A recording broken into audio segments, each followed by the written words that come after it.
वर्तमान काळाचा सदुपयोग भविष्य सावरण्यासाठी केला पाहिजे. सुखी जीवनाचे 3 मंत्र. आनंदात कोणतेही वचन देऊ नका, रागात कोणालाही उत्तर देऊ नका आणि दुःखात कोणता निर्णय घेऊ नका. हेच आपले स्वामी मंत्र. श्री स्वामी समर्थ. जय जय स्वामी समर्थ. भूतकाळात जे घडले त्यामुळे दुःखी होऊ नका. चिंता आणि बेचैनी सोडून वर्तमान काळाचा सदुपयोग भविष्य सावरण्यासाठी केला पाहिजे. नियती म्हणजे केवळ योगायोग नाही, ती प्रत्येक व्यक्तीला अडचणीतून बाहेर पडण्यासाठी अनेक पर्याय तयार करून ठेवत असते. बुद्धिमान मनुष्य त्या पर्यायांना ओळखून त्यातून योग्य पर्याय निवडतो. सर्व काही नशिबाच्या हवाली टाकून बसणारा मनुष्य सदैव दुष्ट आणि कष्ट भोगत असतो. असे लोक जीवनात काहीही करू शकत नाही. लग्नानंतर जोपर्यंत पतीकडे पैसा असतो, तो सर्व सुख सुविधा प्रदान करतो, तोपर्यंत पत्नी त्याची सर्व प्रकारे काळजी घेते. परंतु दुर्दैवाने पतीचा पैसा नष्ट झाला आणि सुख संपत्ती संपून गेल्यावर पत्नीची खरी पारख होते. या काळातच समजते की पत्नीचे प्रेम पतीवर होते की त्याच्या पैशावर. परमेश्वराने आपल्याला 2 डोळे 2 कान दिले आहेत, मात्र जीभ एकच आहे. याचा अर्थ आपण जास्तीत जास्त पाहावे, ऐकावे, मात्र बोलावे मोजकेच. ज्याचा खर्च उत्पन्नापेक्षा जास्त आहे असा व्यक्ती गरीब असतो. ज्या व्यक्तीजवळ फक्त पैसा आहे त्याच्यापेक्षा जास्त गरीब दुसरा कोणीही नाही. ज्या व्यक्तीला पैशाचा हव्यास आहे त्याला पैसा देऊन अहंकारी व्यक्तीला हात जोडून मूर्खाची गोष्ट मान्य करून आणि विद्वानाला सत्य बोलून वश करता येऊ शकते. ज्या लोकांचा स्वभाव आवश्यकतेपेक्षा जास्त साधा सरळ आणि सहज असतो त्यांना आयुष्यात अडचणींचा सामना करावा लागतो. धूर्त आणि लोभी लोक यांच्या स्वभावाचा गैरफायदा घेऊ शकतात. अशा लोकांना दुर्बल समजले जाते. ज्या गोष्टी घडून गेल्या तो भूतकाळ झाला. भूतकाळातल्या गोष्टी पुन्हा येत नसतात. गेलेला काळ चांगला होता की वाईट, गेलेला काळ गेला, तो आता बदलता येणे शक्य नाही. त्यामुळं झालेल्या गोष्टींबद्दल पश्चाताप करून दुःखी होऊ नका. जो माणूस भूतकाळातल्या गोष्टी आठवून चिंता करीत बसतो तो कधीही सुखी होऊ शकत नाही. झालेल्या गोष्टीविषयी चिंता करून काही लाभ नाही. भूतकाळात आपण जे चांगले किंवा वाईट कर्म केले असेल त्यापासून धडा घेऊन आपण पुढे जात राहिले पाहिजे. आपल्या हातून ज्या वाईट गोष्टी घडल्या त्या पुन्हा होणार नाहीत यासाठी दक्ष राहिले पाहिजे. श्री स्वामी समर्थ. प्रत्येक दिवशी तुम्ही विचार करतात ना, किती कोणीतरी येईल, जादूची छडी चालवेल आणि माझं संपूर्ण आयुष्य बदलेल. काय वाटतं तुम्हाला, खरंच कोणी येईल का आणि तुमचं आयुष्य बदलेल का? लक्षात ठेवा मित्रांनो, मूर्ख व्यक्तीच्या आयुष्यात फक्त समस्या असतात आणि यशस्वी समजूतदार लोकांच्या लिस्टमध्ये नेहमी त्या समस्यांवर समाधान असतात, उत्तर असतात. नेहमी तुम्हाला हेच वाटतं की माझ्या आयुष्यात खूप संकट आहे, दुःख आहेत, बाकी कुणाच्या आयुष्यात नाही. मित्रा, थोडं घराबाहेर निघून बघ. त्या लोकांकडे त्यांच्यापेक्षा स्वतःचे घर नाही, ते लोक रस्त्यावर झोपत आहेत. त्यांच्याकडे पांघरायला काय नाही, ते थंडीत कुडकुडत आहेत. अरे मित्रा, त्या लोकांचा विचार कर. त्यांच्याकडे पाय नाही, डोळे नाहीत, हात नाही, शरीराने पूर्ण विकलांग आहे. भगवंताने तुला सगळं दिले तरी सुद्धा तू विचार करतो की माझ्या आयुष्यात दुःख आहे. बॉडी सगळ्यांना चांगले पाहिजे, पण जिम जाण्याची तुमची इच्छा होत नाही, कारण त्यात तुमच्या शरीराला कष्ट घ्यावे लागतील ना. आणि तुम्हाला कष्ट करायला तर प्रॉब्लेम आहेत. तुमचा प्रॉब्लेम काय आहे माहिती? तुम्हाला आयुष्यात कुठेही प्रकारचे कष्ट करायचे नाहीत, शरीराला तकदीर द्यायचे नाही आणि आयुष्यात मोठं व्हायचं. अरे मित्रा, स्टीव्ह जॉब्स सुद्धा कारणे देऊ शकला असता, कारण लहानपणी त्याच्या आईवडिलांनी त्याला पुन्हा दुसऱ्याकडे देऊन टाकलं होतं. पण त्याने कुठल्याही कारण नाही दिलं आणि त्यांच्या जीवनातून पुढे जात राहिला. सर्व अपयशाचे एकच कारण देत बसता असला, पण नाही, त्याने या दुनियेतील सर्वात मोठी कंपनी ॲपल उभी करून टाकली आणि त्याच्याच कंपनीतून त्याला काढूनही टाकलं. पण तो थांबला नाही. त्याच्यापेक्षा तो नेहमी पुढे जात राहिला आणि त्याच वेळी त्यांनी नवीन कंपनी उभी केली. खरं तर तोही कारणे देऊ शकला असता. कॅन्सरसारख्या रोगाने ग्रस्त असूनही तो पुढे जात राहिला. तोही म्हणाला असता की यार, मी रोगाने ग्रस्त आहे आणि काहीच नाही करू शकत. पण नाही, तो थांबला नाही आणि पुढे जात राहिला, काम करत राहिला आणि ॲपलसारख्या कंपनीला त्याने दुनियामध्ये सर्वश्रेष्ठ कंपनी बनवून त्याचे 100% त्याने दिलेत. संकट प्रत्येक व्यक्तीच्या आयुष्यात येतं, पण जिंकतो तोच ज्याच्या संकटांना सामोरे जातो, लढतो, पुन्हा जोमाने तयारी करतो. नाहीतर कारणे देणारे फक्त कारण देत राहतात. आता तू स्वतःला विचारायचं की तुला संकटांना तुझ्या दुःखांना समोर जायचंय की असं हार मानून कारणे देत राहायचे. आयुष्यात काहीही नाही करायचं आहे. हार मानून शांत बसणाऱ्या लोकांना ही दुनिया विचारत नाही, त्यांची इज्जतही नाही करत. एकटा रेसमध्ये धावण्यापेक्षा ना हजारो लोकांच्या रेसमध्ये धाव आणि हरूनही गेलात ना, तुम्हाला तुमची अवकात तर समजेल. तुम्ही काय करू शकता, काय नाही करू शकत. सुरुवातीला तुम्ही घाबरून जातात की माझं नाही होणार, मोठी जबाबदारी मी कशी पार पाडू शकेन, आणि तेव्हाच तुम्ही हार मानून शांत बसून जातात. संकट प्रत्येक व्यक्तीच्या आयुष्यात येतं, पण जिंकतो तोच ज्यांच्या संकटांना सामोरे जातो, लढतो आणि पुन्हा जोशाने तयारी करतो. नाहीतर कारणे देणारे फक्त कारण देत राहतात. आता मित्रा, तू स्वतःला विचारायचं की तुला संकटांना, तुझ्या दुःखांना सामोरे जायचे की असं हार मानून कारणे देत राहायचं, आयुष्यात काहीही नाही करायचं. श्री स्वामी समर्थ आपल्या जवळच आहे. स्वामी भक्तांना कधी वाऱ्यावर सोडले नव्हते. कालही नाही, आजही नाही आणि उद्याही नाही. हे कायम भक्तासोबतच असणार. मनुष्य स्वभाव ओळखून त्याने सर्वांना आपला उपदेश केला आहे की भिऊ नकोस, मी तुझ्या पाठीशी राहणार आहे. मग भिण्याचे आणि चिंतेचे कारणच काय? प्रत्यक्ष स्वामी आपल्या पाठीराखा आहे. भिऊ नकोस, पुढे जात जा, संकट दूर होईल.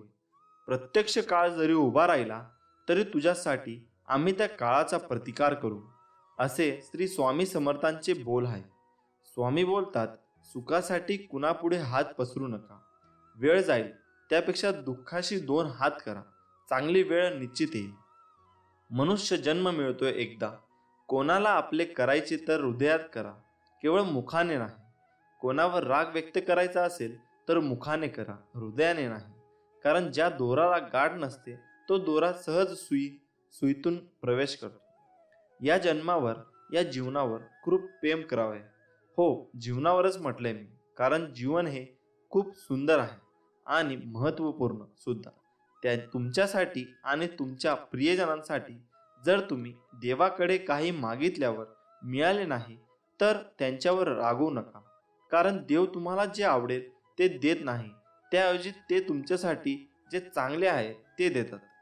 जीवन कोणासाठी थांबत नाही, फक्त जीवन जगण्याची कारण बदलतात. सर्वच प्रश्न सुटत नाही, काही प्रश्न सोडून दिले की आपोआप सुटतात. जीवनात 2च मित्र कमवा.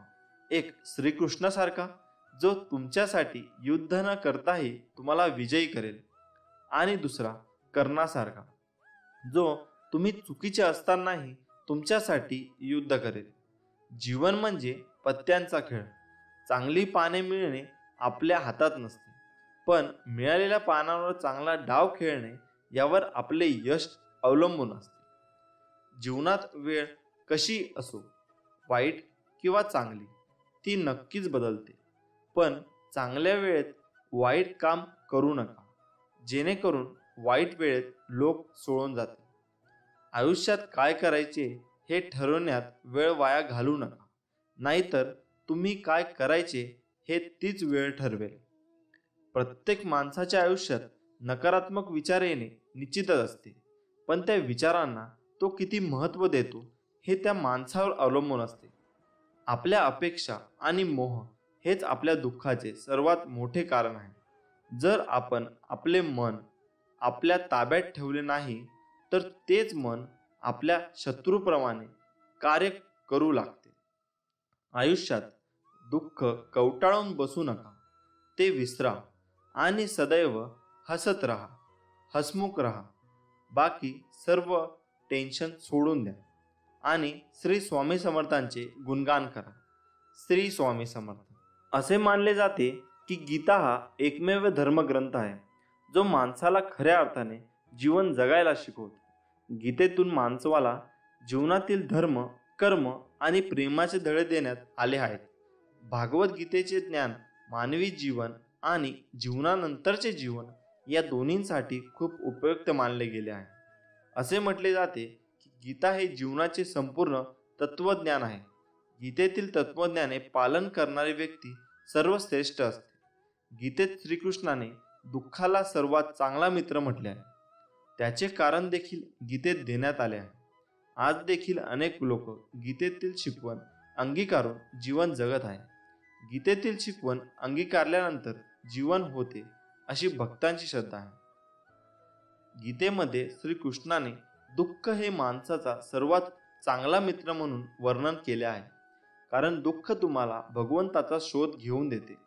प्रत्येक माणसाच्या आयुष्यात नकारात्मक विचार येणे निश्चितच असते, पण त्या विचारांना तो किती महत्त्व देतो हे त्या माणसावर अवलंबून असते। गीतेनुसार सर्वात समजूतदार आणि स्थिर मनाचा माणूस तो आहे जो यशाचा गर्व करत नाही आणि अपयशाने दुःखी होत नाही। श्रीकृष्ण म्हणतात की फक्त भित्रे आणि दुर्लभ लोकच गोष्टी नशिबावर सोडतात, पण जे बलवान आणि आत्मविश्वासी असतात ते कधीही नशिबावर अवलंबून नसतात। गीतेनुसार केवळ दिखावा करण्यासाठी चांगले होऊ नका, कारण देव तुम्हाला बाहेरून आणि आतूनही ओळखतो। कोणाच्या सोबत चालल्याने ना आनंद मिळतो ना ध्येय। म्हणूनच माणसाने नेहमी आपल्या कर्मावर विश्वास ठेवून एकटे चालले पाहिजे। तुम्ही जर स्वतःच्या नजरेत योग्य असाल तर लोकांच्या नजराकडे लक्ष देऊ नका, कारण लोकांच्या नजरा गरजेतून बदलत असतात। जर का आपण बघितलेली स्वप्न पूर्ण होत नसतील तर आपण आपल्या कामाची पद्धत बदलावी। आपले तत्व नाही, कारण झाडे ही नेहमी आपली पानं बदलतात, मूळ नाही। मानवाच्या विनाशाची काही प्रमुख कारणे आहेत: काम, क्रोध, लोभ, निद्रा, भय, आळस, आपण कमावलेले नाव, ऐश्वर्य, धनप्रतिष्ठा हे सर्व अहंकारामुळे गमावण्याची वेळ येत असते। रागामुळे माणसाची मती भ्रष्ट होते, तो मूर्ख होतो। मूर्ख माणसाच्या बुद्धीचाही काही उपयोग होत नाही। बुद्धीचाही नाश झाल्यानंतर आपोआपच मनुष्य स्वतःच्या नाशाला कारणीभूत ठरतो। त्यामुळे केवळ रागाच्या भरात हातातून साऱ्या गोष्टी गमावण्याआधीच रागावर नियंत्रण ठेवायला शिका, म्हणजे विनाश टाळता येईल। स्वतःला सुखी ठेवायचे असेल तर कधीही इतरांना दुःख देण्याचे पाप डोक्यावर घेऊ नका। आपल्या अपेक्षा आणि मोह हेच आपल्या दुःखाचे सर्वात मोठे कारण आहे। जर आपण आपले मन आपल्या ताब्यात ठेवले नाही तर तेच मन आपल्या शत्रूप्रमाणे कार्य करू लागते।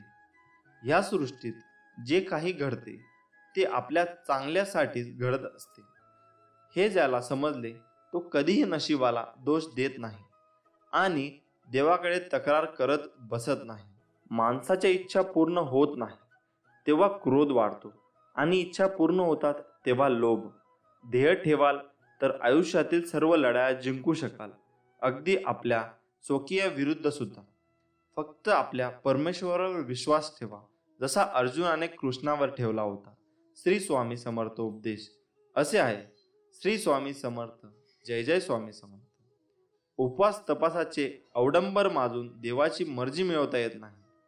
देवाला भक्ताच्या मनातले अंतरातले भाव हे अपसूक समजतात, त्यासाठी लौकिक गाजावाजा कशाला। जैसे बीज मनात असे तसे फळ आपल्याला मिळते। शिवशंकर शंभू। आपले स्वामी महाराज आपल्या भक्तांना उपदेश असा करतात की तू फक्त माझं नाम घे, तुझा योगक्षेम मी स्वतः चालू आहे। अरे, आपण दोघे या जन्मातच नाही तर मागच्या कित्येक जन्मापासून एकत्र आहोत। तुझ्या मागील जन्मीचा सगळा लेखाजोखा माझ्या नजरेसमोर आहे। बैलासारखी कष्ट कर, व्यवहारात लबाडी करू नकोस। माझे सगळं लक्ष आहे तुझ्यावर। आपल्यापेक्षा कमजोर आणि अपंग लोकांनाही यथाशक्ती मदत कर आणि मुखात केवळ माझे नाम घे। श्री स्वामी समर्थ। जय जय स्वामी समर्थ। मी कायम तुझ्या पाठीशी राहीन। श्री स्वामी समर्थ यांचे 21 तोडगे व उपाय। 1. गोरा चणाचा टिळा लावणे किंवा हळद, केसर यांचा टिळा लावण्यामुळे श्रीमंती येते. 2. गोरा चणाचा टिळा लावण्यासाठी सोमवारपासून सुरुवात करावी. नंबर 3. छोटीशी वाटी घेऊन त्यात थोडी हळद कुंकू घेऊन त्यात अल्पेसे सोने टाकावे. रोज सकाळी उठल्यानंतर जी नाडी चालू असेल त्या हाताने कुंकू वाहून त्यानंतर श्वास ओढून पुनर्गाच्या हाताने अंगठा व अनामिकेच्या सहाय्याने आपणास त्या दिवशी हवी असलेली रक्कम मिळावी अशी प्रार्थना करावी. नंतर सोने उचलून कपाळी लावावे व हवी असलेली रक्कम मागावी. 4.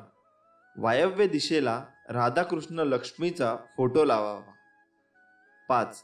घरातील सर्व देवांना हळद कुंडाची माळ घालणे. 6. रोख रक्कम हातात पडली की ती घरी आणून देवापुढे ठेवावी. कुठल्याही परिस्थितीत त्यातील 1 रुपयाही खर्च करू नये. दुसऱ्या दिवसापासून खर्च करायला सुरुवात करावी. 7. व्यापाऱ्यांनी वापरावयाच्या पैशांचा पाऊस किंवा पिशवी शक्यतो हिरव्या रंगाची वापरावी. 8. बुधवारी पैसे कोणास उधार देऊ नयेत. दिल्यास ते बुडवतात व वसुलीचा त्रास होतो. गुरुवारी पैसे देणे चांगले. मंगळवारी कर्जाचे पैसे देऊन कर्जफेड करावी व शुक्रवारी कर्जफेड स्थितीत सुधारणा होते. मंगळवारी पैसे कर्ज घेतल्यास ते लवकर फिटत नाही. 9. संध्याकाळनंतर दिवे लागल्यावर कोणाला पैसे देऊ नये. तसेच राहूच्या होऱ्यात पैसे देणे घेणे व्यवहार करू नये. 10. सूर्यास्ता अगोदर मोठी खरेदी करावी. सूर्यास्तानंतर मोठी खरेदी केल्यास व पैसे दिल्यास लक्ष्मी नाश पावते. 11. दिवा वा समईच्या ज्योतीचे तोंड उत्तरेकडे असल्यास लक्ष्मी प्रसन्न होते. पूर्वेकडे असल्यास सुखप्राप्ती होते. 12. आपल्या कपाळी मधल्या बोटाने गंध लावूनच नंतर देवपूजा करावी, म्हणजे ती पूजा पूर्ण होते. 13. पैशांसंबंधी कामासाठी निघताना उजवा पाय घराबाहेर टाकून निघावे. गणेशास 1 लाल फूल मंदिरात वाहून समोर आलेल्या अपंग भिकाऱ्यास व वृद्ध भिकाऱ्यास पैसे देऊन त्यांचे मन संतुष्ट करावे, म्हणजे यश मिळते. 14. घरात मनी प्लांट लावू नये, पैशाची चणचण भासते. 15. श्री स्वामी समर्थ हा जप घरातल्या सर्वांनी किमान 108 वेळा म्हणावा. कोणाही एका व्यक्तीने रोज 1000 जप करावा, धनलाभ होतो. 16. लक्ष्मी प्राप्तीचा सोपा आणि अनुभवसिद्ध उपाय म्हणजे पिठात थोडी साखर मिसळून ते पीठ मुंग्यांना खाऊ घालावे. अनेकांना अनुभव आला आहे. 17. घरातून कामानिमित्त बाहेर पडताना शर्टच्या वरच्या खिशात थोडे तरी पैसे ठेवावेत. मोकळ्या खिशाने कधी घराबाहेर पडू नये. पैसा पैशाकडे जातो हे शाश्वत सत्य आहे. 18. घराच्या व दुकानाच्या दरवाजाला पायांनी स्पर्श करू नये. 19. रोज सकाळी पूजा झाल्यावर घरात शंख न विसरता फुंकावा. घरात वास्तव्यास असलेली अलक्ष्मी लक्ष्मीची मोठी बहीण अवदसा काढता पाय घेईल आणि लक्ष्मी चिरंतर नांदेल. 20. द्रव्यप्राप्तीसाठी काही प्रभावी मंत्रांचा विनियोगही सांगितला आहे. द्रव्यप्राप्तीसाठी करून देणारा सर्वात प्रभावी मंत्र म्हणजे ओम नमो विष्णवे नमः. जेथे भगवान विष्णू तेथे महाप्रतिवता लक्ष्मी असणारच. या दृष्टीने विष्णू सहस्रनामाचा पाठही फार फलदायी. 21. जो मळकट कपडे घालतो, दात स्वच्छ घासत नाही, जास्त जेवतो, कठोर बोलतो आणि सूर्योदयी अथवा सूर्यास्तासमयी झोपतो, तो साक्षात विष्णू असला तरी लक्ष्मी त्याला सोडून निघून जाईल. हे सर्व आपल्या स्वामींनी आपल्याला सांगितले आहे, त्यामुळे हे तुम्ही पाळावे. श्री स्वामी समर्थ. जय जय स्वामी समर्थ. मित्रांनो, तुम्हालाही रोज 3 ते 5च्या दरम्यान जाग येते, मग हे अवश्य ऐका. प्रत्येक गोष्टी घडण्यामागे काही ना काही कारण असते. अकारण कोणतीही गोष्ट कधीच घडत नसते. म्हणून तर आपण म्हणतो की जे होते ते चांगल्यासाठी. परंतु या सगळ्या घटना अचानक घडतात का? तर नाही. प्रत्येक घटनेमागे काही ना काही संकेत असतात, जे आपल्याला कधी वेळेत कळतात तर कधी वेळ निघून गेल्यावर. वृद्धांच्या बोलण्यातून नकळत काही सूचना मिळतात. आपण दुर्लक्ष करतो, परंतु घटना घडून गेल्यावर आपल्याला त्या शब्दाची आठवण येते. त्याचप्रमाणे काही प्रसंग त्या क्षणी आपल्याला अडचणीत टाकणारे वाटतात, परंतु त्यामागे काहीतरी चांगलेच घडणे नियतीला अपेक्षित असते. तुमचा जर परमेश्वरावर विश्वास असेल, दृढ श्रद्धा असेल, तर या पूर्वसूचना तुम्ही ओळखू शकता किंवा संधी साधून त्यांचा वापरही करू शकता. यासाठी काही बाबतीत आपण डोळसपणे विचार केला पाहिजे. प्रत्येक घटनेमागे कारण शोधले पाहिजे, तर अनेक प्रश्नांची आपल्याला उकल होऊ शकते. जसे की रोज पहाटे 3 ते 5च्या दरम्यान जाग येणे. झोपेतून जाग येणे यात कदाचित काही विशेषही नसेलही, परंतु रोज ठराविक वेळेतच जाग येणे, तेही पहाटे, हा ईश्वरी संकेत आहे असे समजावे. पहाटे 3 ते 5 ही वेळ ब्रह्ममुहूर्त म्हणून ओळखली जाते. या वेळेत उठल्यामुळे अनेक फायदे होतात, हे आपण सगळे जाणतो. परंतु अनेकांना ठरूनही या वेळी जाग येत नाही. अलार्म बंद करून ते झोपी जातात. या उलट तुम्हाला त्या वेळेत जाग येत नसेल तर तुम्ही खरोखर नशिबान आहात असे समजा. ब्रह्मदेवाने सृष्टीची निर्मिती या मुहूर्तावर केली होती, म्हणून त्या मुहूर्ताला ब्रह्ममुहूर्त तसेच ईश्वरी मुहूर्त असे म्हणतात. ही वेळ सर्वसाधारण नसून अतिशय प्रभावी असते. प्रभाव कोणावर? तर जी व्यक्ती या वेळेचा सदुपयोग करते त्यावर. या वेळेत शक्ती, बुद्धी, बल, तेज असे आरोग्याशी निगडीत जे घटक हवे ते सगळे प्राप्त होतात.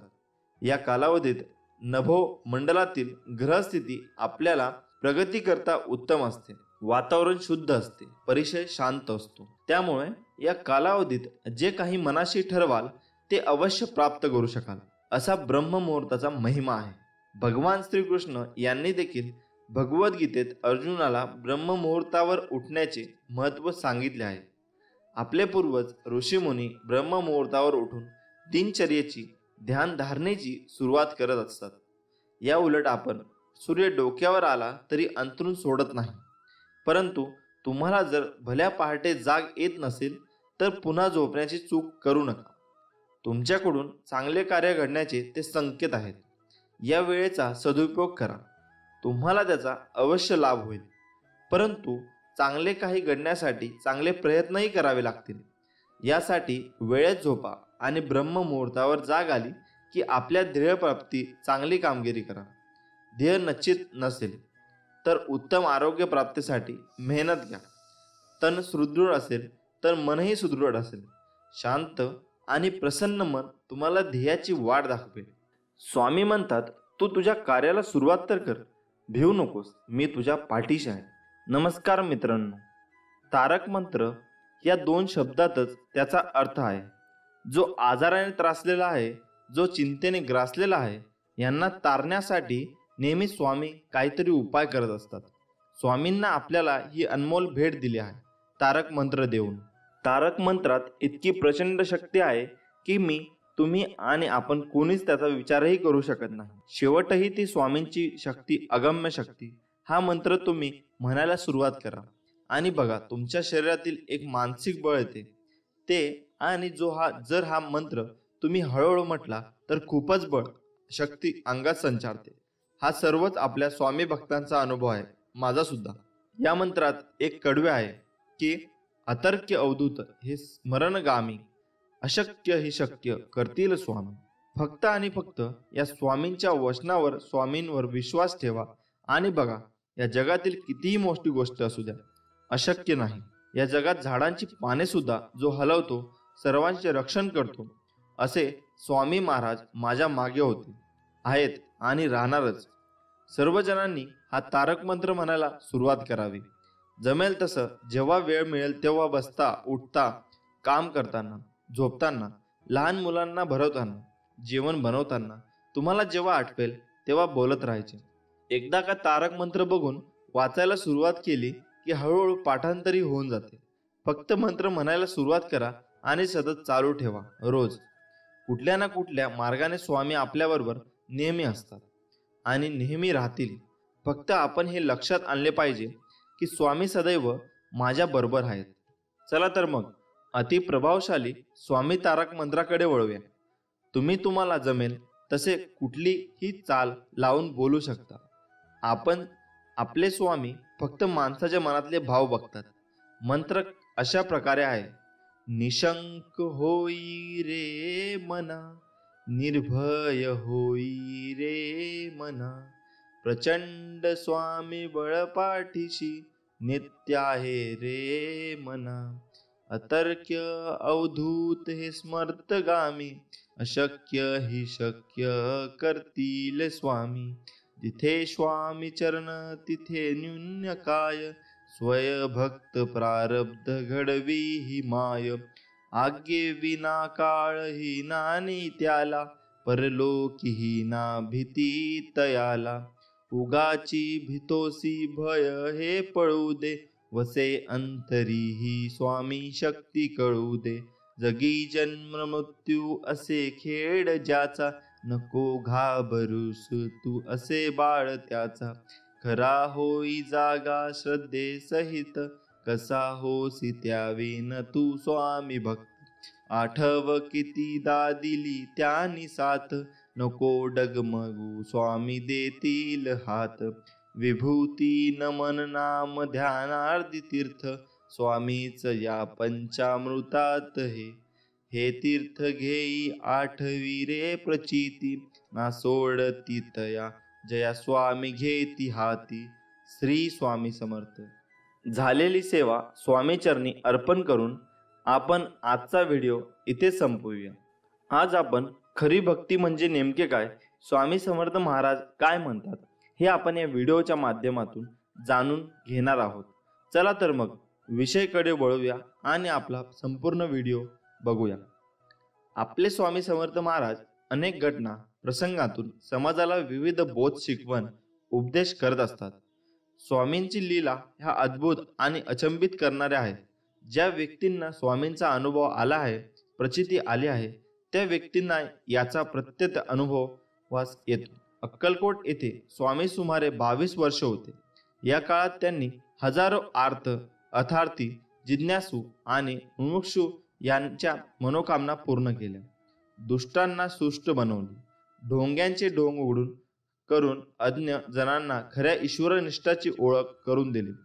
अशा प्रकारे विस्कटलेली घडी पूर्ववत बसवण्यासाठी, निष्ठावान भक्तांना आत्मानंदाची प्राप्ती करून देण्यासाठी आणि जगात सधर्म, सुसंस्कृती आणि भक्तिप्रेमाची गुढी उभारण्यासाठी अनंत लीला केल्या असे म्हटले जाते. अशाच एका प्रसंगात स्वामींनी खरी भक्ती म्हणजे नेमके काय याबाबत बोध दिला. नेमके काय घडले पाहूया. एकदा स्वामी विश्राम करत असताना बाळाप्पा त्यांचे पाय चेपत असतात. तेवढा स्वामी एकदम जागे होऊन लोण्याची मागणी करतात. लोणी खाऊन संतुष्ट होऊन स्वामी बाळाप्पाला भक्तीचा अर्थ विचारतात. बाळाप्पा प्रांजळपणाने स्वामीवरच तो प्रश्न फिरवतात. स्वामी म्हणतात की भक्ती म्हणजे ईश्वराला वाहून जाणे. आयुष्य आपले नसून ईश्वराचे असे मानून तन, मन आणि धनाने केलेले समर्पण म्हणजे भक्ती.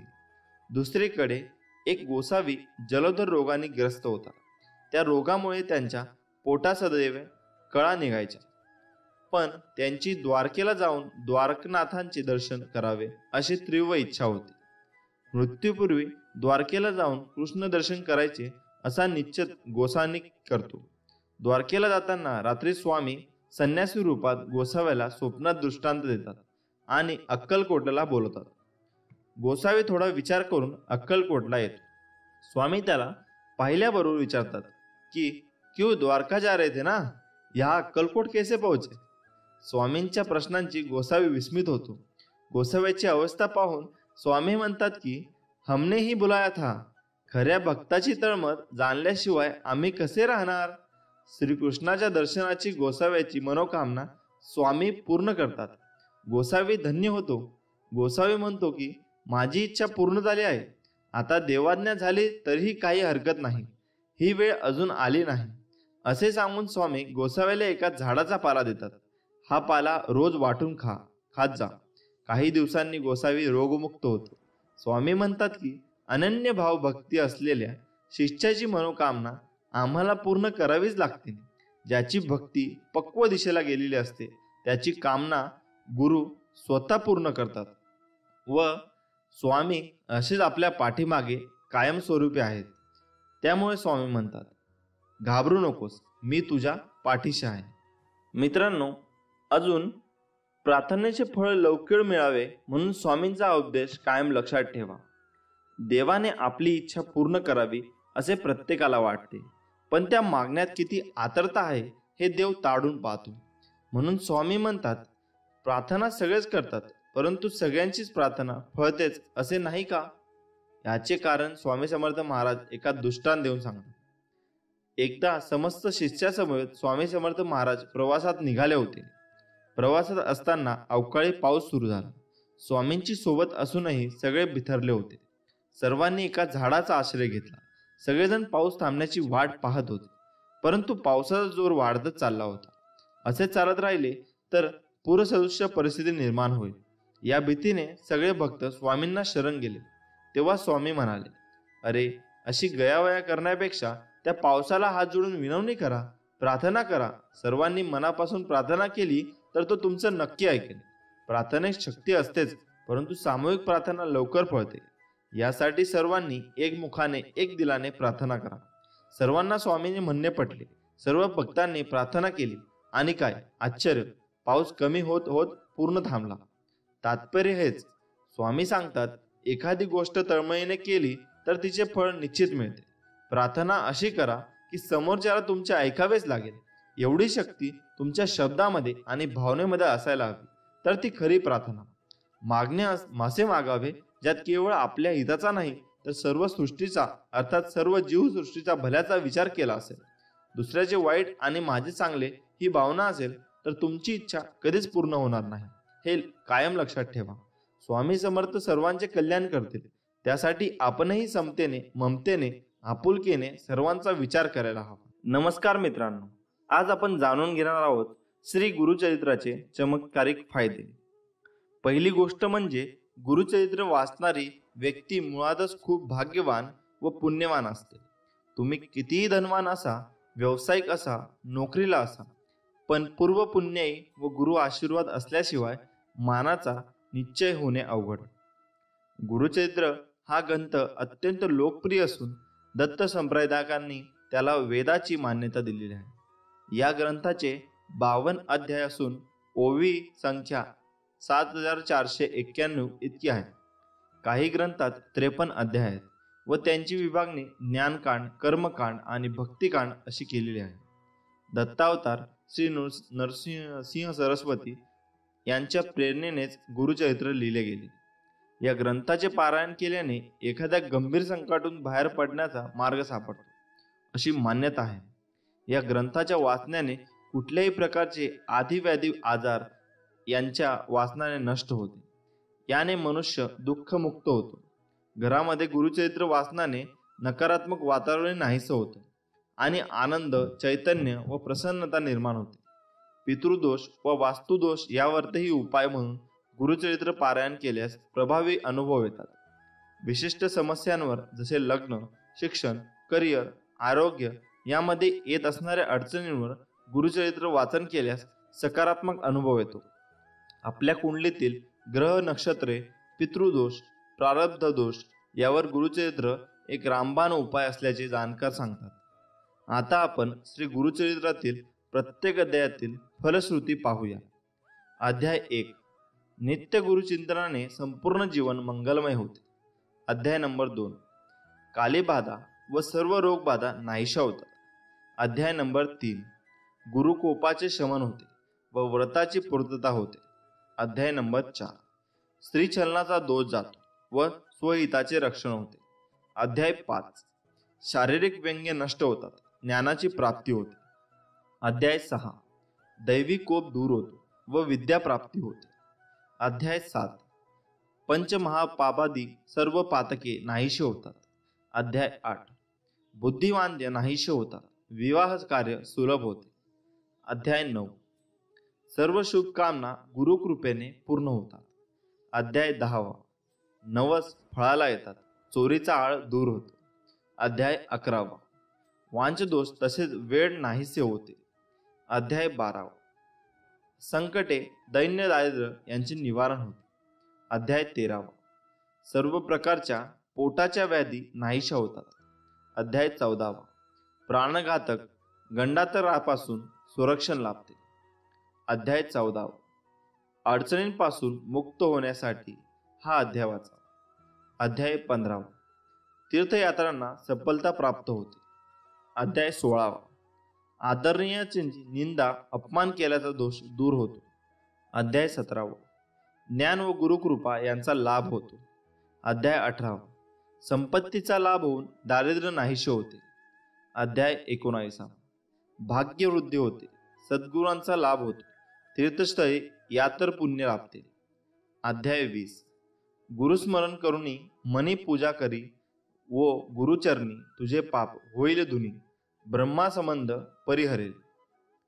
अध्याय 21. मृत्यूभयापासून मुक्तता. अध्याय 22. वांझपण दूर होते, बाळंतिणीला चांगले दूध येते. अध्याय 23. पिछात बाधा नष्ट होते, राजमान्यता प्राप्त होते. अध्याय 24. भ्रम व वैचारिक गोंधळ दूर होऊन मनशांती लाभते. अध्याय 25. अपात्र लोकांचा संपर्कात त्यांचे दुष्परिणाम टळतात. अध्याय 26.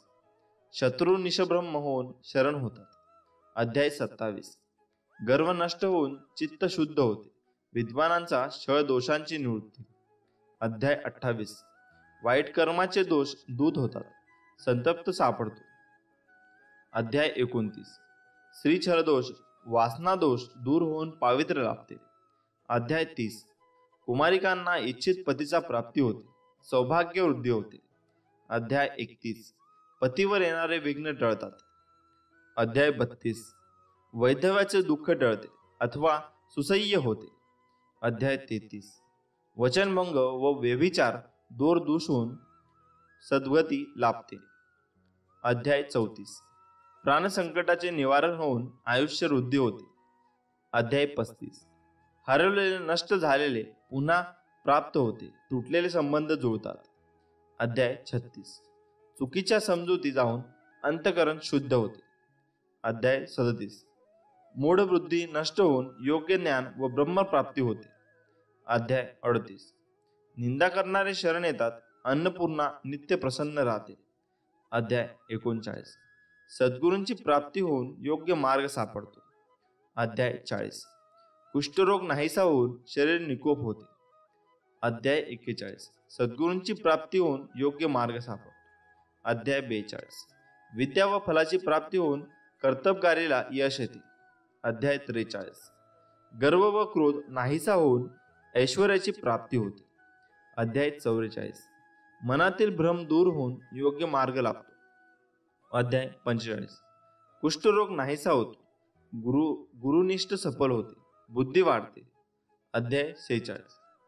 चिंतांची स्थिरता लाभते, ज्ञानाची प्राप्ती होते. अध्याय 47.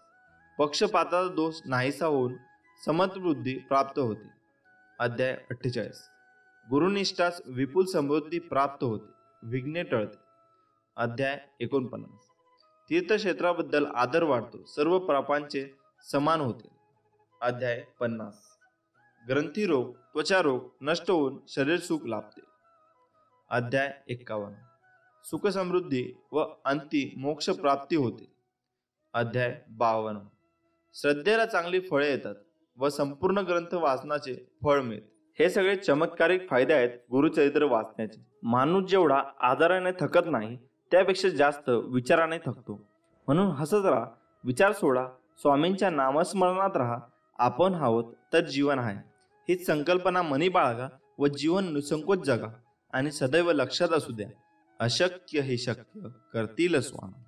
म्हणून स्वामी म्हणत असतात की भिवू नकोस, मी तुझ्या पाठीशी आहे बाळा. नमस्कार मित्रांनो, स्वामी समर्थ महाराज आपल्या भक्तांच्या पाठीशी नेहमी उभे राहतात. समर्थांची भक्ती केल्यास मन प्रसन्न राहते. स्वामी महाराजांचा जप करून आपल्या समस्या सुटतात. कारण स्वामी समर्थ नेहमी सांगतात, भिवू नकोस बाळा, मी तुझ्या पाठीशी आहे. स्वामींची सेवा जर तुम्ही विना अपेक्षा केली, पूर्ण श्रद्धेने केली, तर स्वामींचा आशीर्वाद तुम्हाला नक्की लाभेल. श्री स्वामी समर्थांची पृथ्वी, पाणी, अग्नी, वायू व आकाश या पंचमहाभूतांवर सत्ता होती. श्री समर्थ हे जगद्गुरू जात पात धर्म या सर्वांच्या पलीकडे जाऊन त्यांनी समाज उद्धाराचे अजोड काम केले. स्वामी भक्त असणाऱ्या व्यक्तींना, सेवेकरींना त्यांच्या भक्तीच्या फळाची खूपदा अनुभूती येते. त्यांच्या संकटाच्या काळात स्वामी त्यांना मदत करतातच. काही जणांचे अनुभव ऐकून अंगावर शहारे येतील की स्वामी भक्ती इतकी श्रेष्ठ की साक्षात स्वामींनी त्यांना वाचवलं, अगदी मृत्यूच्या दारातून. असे भक्त खूप प्रामाणिकपणे भक्ती करतात व त्यांचे योग्य फळ देव त्यांना देतच असतो. अशाच एका स्वामी भक्ताला आलेला अनुभव वाचून तुम्हालाही छान वाटेल, कारण प्रत्यक्ष प्रचिती या स्वामी भक्ताला आली आहे, जी मागे पुढे तुम्हाला आपल्याला येऊ शकते. कारण जर आपण श्रद्धेने मनापासून जर भक्ती केली तर ईश्वर नक्कीच प्रसन्न होतो व साथ देतो. ही गोष्ट आहे सातारा येथील एका मनुष्याची. त्याचं नाव अमित भोसले असून ते सातारचे रहिवासी आहेत. त्यांनी त्यांना स्वामींचा आलेला अनुभव सांगितला आहे. त्यांचं घर ते त्यांचं कामाचं ठिकाण यामध्ये सुमारे 55 किलोमीटर अंतर आहे. रोजचं ते प्रवास करतात. हे दादा असेच एके दिवशी ऑफिसवरून घरी येताना त्यांना उशीर झाला म्हणून सायंकाळी 6 वाजता घाई केली. थंडीच्या दिवसांमध्ये अंधार लवकर पडतो. त्यांना दररोज खंबाटकी घाटातून यावे लागते. खंबाटकी घाट जसा उतरला तशी त्यांना अचानक खिशातील मोबाईलची रिंग ऐकू आली. त्यासाठी त्यांनी बाईक थांबवली व कडेला घेतली. हे सारं एका क्षणात घडलं. त्याच्यासोबत त्यावेळी मागून भरधाव वेगाने ट्रक आला. त्यांच्यापासून साधारण 10 फूट अंतरावरून तो ट्रक पुढे 35 ते 40 फूट घसरत गेला. हे सारं क्षणिक पण खरंखुरं दृश्य त्या दादांच्या डोळ्यासमोर घडलं.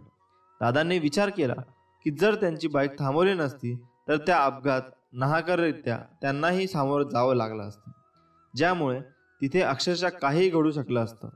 जेव्हा सर्वजण तिथे अपघात झाल्यावर एकत्र आले होते तेव्हा समजले की ट्रकचे ब्रेक फेल होते. सुदैवाने या दादांचा जीव वाचला होता. दादा स्वामी भक्त आहेत. या साऱ्या गडबडीत ते कोणाचा फोन आला ते पाहायचं विसरून गेले. जेव्हा त्यांनी पाहिले तेव्हा त्यांना धक्काच बसला. त्यांना कोणाचाही फोन आला नव्हता. गेल्या 2.5 वर्षात त्यांनी कडेला अशी गाडी कधी थांबवली नव्हती. यामागे माझ्या स्वामींची प्रेरणा व आशीर्वाद आहेत असे दादा सांगतात. तिथे थांबायची बुद्धी, तो विचार जर माझ्या मनात आला नसता तर काय झाले असते काय ठाऊक. असा हा स्वामी भक्तीचा पवित्र अनुभव. कमेंटमध्ये नक्की तुमचाही असा अनुभव सांगा व श्री स्वामी समर्थांचा जयघोष करायला विसरू नका. श्री स्वामी समर्थ. तुम्ही तुमच्या जीवनात खूप संघर्ष करत आहात आणि एक चमत्कार शोधत आहात. स्वामी काहीही करू शकतात, पण कधी कधी असे वाटते का ते ऐकत नाही.